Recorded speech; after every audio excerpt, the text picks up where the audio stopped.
Kali ini kita akan meneruskan pembahasan kita tentang perhutanan sosial di wilayah kerja Perum Perhutani. Sudah episode yang keempat yang kita buat. Kali ini kita akan membahas secara lebih detail bagaimana lampiran untuk permohonan IPHPS, Perhutanan Sosial di Pulau Jawa di wilayah kerja Perum Perhutani. Tetap di channel Eko Ben. Oke. Assalamualaikum warahmatullahi wabarakatuh. Teman-teman semua, di episode sebelumnya tentang tata cara permohonan perhutanan sosial di wilayah perhutani atau di part yang keempat, bagian yang keempat tentang pembahasan IPHPS sudah disampaikan bagaimana tata cara permohonan perhutanan sosial di wilayah kerja Perum Perhutani. Secara ringkas, bahwa permohonan IPHPS ini ditujukan kepada Menteri Lingkungan Hidup dan Kehutanan dengan tembusan-tembusan tentunya ya, yang sudah saya sampaikan di video sebelumnya. Silakan disimak di video IPHPS bagian yang keempat. Kemudian juga sudah disampaikan bahwa ketika kita mengajukan permohonan IPHPS, perhutanan sosial di wilayah kerja Perum Perhutani, kita mesti berkelompok ya, membentuk kelompok tani hutan, tidak bisa perseorangan. Ya, secara detailnya silahkan disimak di video sebelumnya. Nah, pada kali ini kita akan membahas lebih lanjut apa yang perlu kita siapkan ketika kita mengajukan permohonan izin pemanfaatan hutan perhutanan sosial atau yang dikenal dengan IPHPS. Ada beberapa hal yang perlu kita siapkan. Yang pertama tentunya, selain tadi kelompok taninya ya, di video sebelumnya sudah. Kita lanjut di video ini. Daftar yang diperlukan adalah yang pertama, daftar nama-nama pemohon IPHPS. Ya. Daftar nama-nama pemohon IPHPS. Nama-namanya siapa yang mau terlibat, siapa yang mau diajukan untuk memohon menjadi pemohon perhutanan sosial ini dicatat di daftar di list. 1 ya, siapa A, 2 B. Bukan namanya ya, 1 Eko, 2 Ben Oke, dan seterusnya. Selain daftar namanya, tentunya dilampiri. Tidak cukup dengan hanya daftar nama-nama saja, tetapi dilampiri dengan fotokopi KTP dan kartu keluarga. Ya, fotokopi KTP dan kartu keluarga. Ya, ini yang pertama ya. Jadi daftar nama dilampiri dengan KTP ya. Kalau KTP itu ada NIK-nya, biasanya juga dicantumkan NIK-nya. Kemudian dan juga kartu keluarga. Silakan disiapkan sebelum mengajukan permohonan.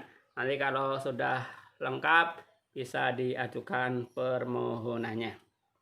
Kemudian yang kedua, selain daftar nama yang dilampiri dengan KTP dan kartu keluarga, adalah gambaran umum wilayah. Ya, gambaran umum wilayah yang akan diajukan itu seperti apa? Keadaan fisiknya ya, keadaan fisik wilayah, misalnya topografinya, mungkin iklimnya, curah hujannya, ya. Kemudian sosial ekonominya seperti apa, ya. Berapa penduduknya, mata pencahariannya. Bisa jadi juga tingkat pendapatannya. Kemudian juga potensi kawasan yang ada, ya. Jadi kawasan itu potensinya apa?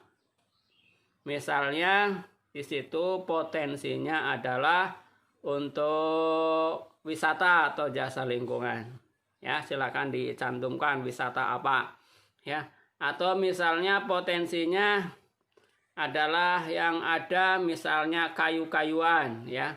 Misalnya kayu mahoni, ya, ditulis silakan di situ potensi yang ada di kawasan itu apa, ya. Atau mungkin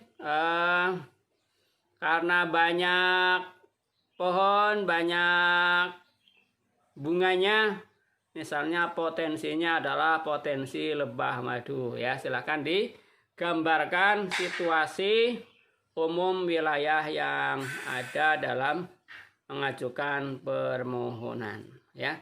Seoptimal mungkin, sebisanya, semampunya silakan digambarkan untuk menggambarkan kondisi wilayah yang akan diajukan dalam permohonan IPHPS, ya.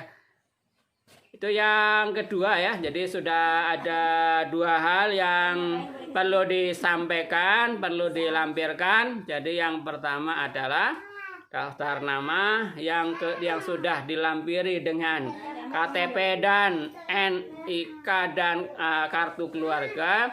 Kemudian gambaran umum wilayah, dan yang ketiga, ini yang ketiga, ya.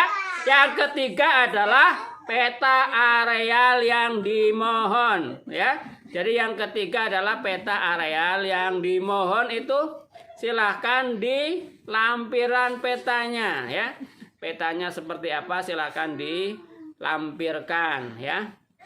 Kalau tidak punya bisa menghubungi desa atau bisa menghubungi perhutani. Itu punya peta wilayah yang nanti akan dimohonkan, silahkan dilampirkan. Ya, jadi ada 3 saja yang penting untuk kemudian diajukan dalam permohonan IPHPS ini. Jadi yang pertama daftar nama yang dilampiri oleh KTP dan kartu keluarga. Yang kedua gambaran umum wilayah, dan yang ketiga adalah peta areal, ya.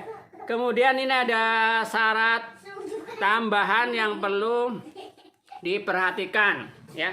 Untuk ketua kelompok atau anggota kelompok yang memohon, ya, yang memohon IPHPS ini adalah petani penggarap yang tidak punya lahan, atau petani yang memiliki lahan maksimalnya 1/2 hektar, ya. Ya, jadi kalau sudah punya lahan banyak, tidak perlu mengajukan IPHPS, tidak perlu mengajukan perhutanan sosial, ya. Jadi PHPS ini tujuannya untuk meningkatkan kesejahteraan petani. Ya, makanya diutamakan adalah bagi petani penggarap yang punya lahan maksimalnya hanya 1/2 hektar, atau yang tidak punya lahan, atau yang lahannya masih sedikit, masih kurang dari 1/2 hektar. Ya, kalau sudah diajukan, ya, nanti kita tinggal menunggu adanya verifikasi yang dilakukan oleh Pokja PPS, ya. Untuk bagaimana kelanjutannya, verifikasinya seperti apa, dan kemudian nanti kita bahas di video berikutnya, termasuk juga dengan hak dan kewajiban bagi pemegang IPHPS ini seperti apa. Nanti kita akan belajar di video berikutnya tentang hak dan kewajiban IPHPS, luas dan jangka waktunya. Kemudian masih ada beberapa lagi tentang pendampingannya, bagaimana pembiayaannya, termasuk juga dengan adanya fasilitasi yang didapatkan dengan IPHPS ini. Ya, masih terus disimak di channel saya. Semoga nanti tetap berlanjut di Eko Band. Oke, selamat menyiapkan berkasnya. Silahkan nanti bisa segera kita tindak lanjuti bersama. Assalamualaikum warahmatullahi wabarakatuh.